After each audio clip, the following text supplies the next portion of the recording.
nhiều bể sâu.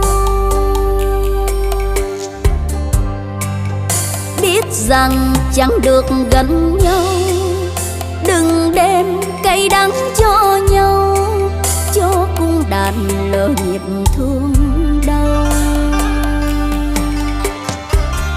Tôi đã yêu anh tình yêu ban đầu, tôi biết duyên tôi gặp nhiều